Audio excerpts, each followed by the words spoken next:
Joining us tonight. We appreciate it. Thank you, Melissa. Good to be with you. Just moments ago, Timothy Geithner released a statement saying that he thought that the testimony was direct, clean, and crisp. Would you agree with that? I would agree with all of that. I think Jamie Dimon did extremely well. I'm still not super satisfied with his general response that, well, they're going to be smarter, they're going to do better next time. I think we need to look at systemic protections for the public, including increased capital requirements. Jamie Dimon is a very competent, very smart guy, and even under his management, a big hiccup occurred.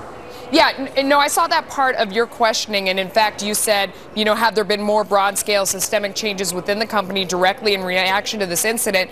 And he said just a thorough review of every single thing that happened, and we do think it's isolated. You're not happy with that. What kind of change do you think should have been made?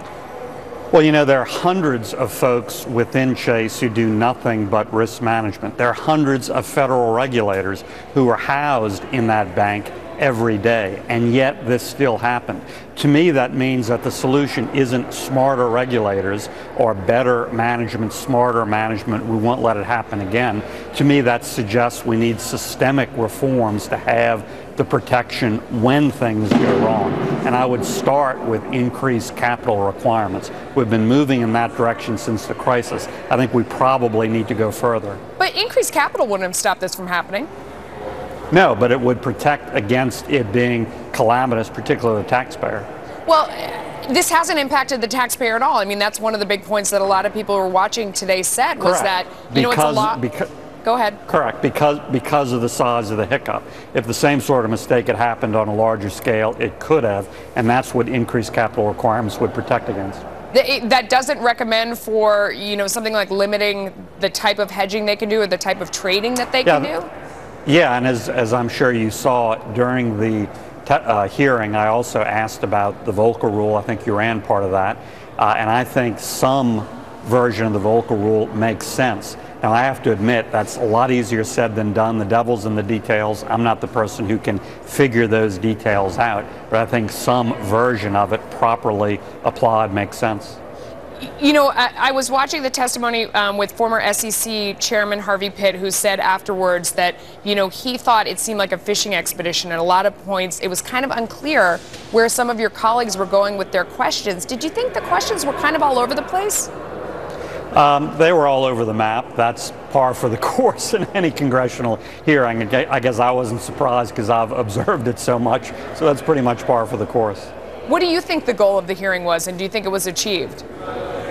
Well, my goal going into it was simply to understand better exactly what happened in this incident, and then to step back and say, okay, what does it say about the system and what protections we need in place, not to prevent a mistake like that ever from happening again. That's impossible. But to protect the system, the broader system, and the public and the taxpayer from dire consequences, including the need for any bailout. Well, do you feel like you got more clarity on that front? Because there were a couple senators that tried to get more details on the trade. And of course, Mr. Dimon said, he can't really reveal that because they're still trying to unwind it, and that would be detrimental to shareholders because, the other traders would sort of pounce on that and make the loss even more. Do you feel like you have a better understanding of what happened after today? Well, we certainly don't have all the details about exactly what happened. Personally, I take away from this that we should be focusing on those systemic issues like capital requirements, number one, and some properly tuned version of the Volcker rule, number two. There were also people watching today who made the point, even Senator DeMint did it as well, that it's hard to watch a group of senators grilling Mr. Dimon about a $2 billion loss when you have Washington and our government, racking up a $1 trillion deficit for taxpayers every year. And this is a loss that doesn't impact taxpayers. How do you respond to comments like that? Well, I agree with it wholeheartedly. Look, by any measure, by any comparison, Washington is in the most fiscal dysfunction and mismanagement, and we need to attack that. Certainly conservatives like me have been trying to do that and get a hold on spending and debt. At the end of the day, do you feel like the regulation that's been put in place since the financial crisis has made the system safer? There was a lot of debate about that today. Yeah.